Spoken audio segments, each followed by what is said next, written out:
যেই বাজেটের মাধ্যমে জনগণের জন্য স্বস্তির ব্যবস্থার চেষ্টা করছে সরকার, সেই বাজেট বলে বিরোধী দল মানে না।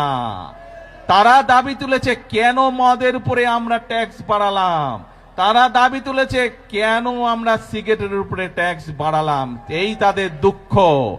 আমরা সামাজিক মাধ্যম সহ বিভিন্ন নিউজের মধ্যে দেখলাম একটি খবর, সেই খবর বিরোধী দল দেখলাম বলছে যে এই বাজেট তারা মানে না, গণবিরোধী বাজেট মানে না।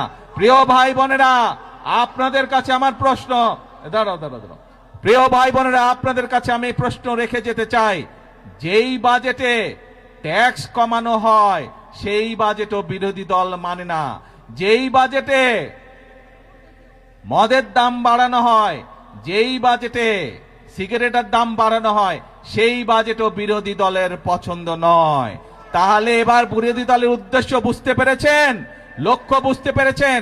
তাদের লক্ষ্য বা উদ্দেশ্য দেশের মানুষের পাশে দাঁড়ানো নয়, তাদের উদ্দেশ্য একটাই, তাদের লক্ষ্য একটাই, সেটা হচ্ছে দেশের মধ্যে একটি অস্থিতিশীলতা, অশান্তি তৈরি করা, মানুষকে বিভ্রান্ত করা। প্রিয় ভাই বোনেরা, আমরা আরেকটি বিষয় এখানে বাজেটের মধ্যে উল্লেখ করেছি, বাংলাদেশ কৃষি প্রধান দেশ, কিন্তু কৃষির সাথে সাথে একই সাথে আমাদেরকে শিল্প বাণিজ্য গড়ে তুলতে হবে, এবং সে কারণেই শিল্প বাণিজ্য যদি গড়ে উঠতে পারে আমাদের সন্তানরা সেখানে কর্মসংস্থানের ব্যবস্থা হবে, চাকরি বাকরি ব্যবসা বাণিজ্য করতে পারবে।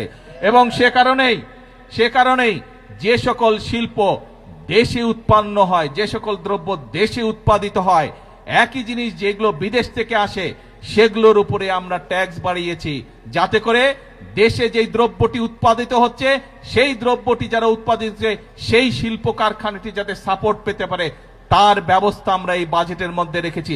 এটিও বিরোধী দলের পছন্দ নয়। এখন প্রিয় ভাই বোনেরা, দেশের মালিক আপনারা, দেশের মালিক কোনো রাজনৈতিক দল নয়, দেশের মালিক কোনো পরিবার নয়, দেশের মালিক হচ্ছে বাংলাদেশের 20 কোটি জনগণ।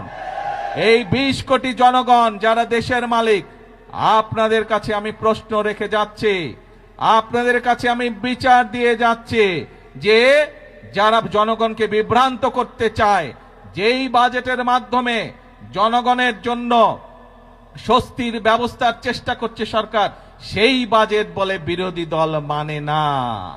তারা দাবি তুলেছে কেন মদের উপরে আমরা ট্যাক্স বাড়ালাম, তারা দাবি তুলেছে কেন আমরা সিগারেটের উপরে ট্যাক্স বাড়ালাম, এই তাদের দুঃখ, তাদের কষ্ট। কেন বর্তমান সরকার 60টি নিত্য প্রয়োজনীয় দ্রব্যমূল্যের ট্যাক্স কমিয়ে দিল, এই হচ্ছে তাদের দুঃখ। তাহলে কি এরা জনগণের বন্ধু হলো? জনগণের বন্ধু তারা হলো না।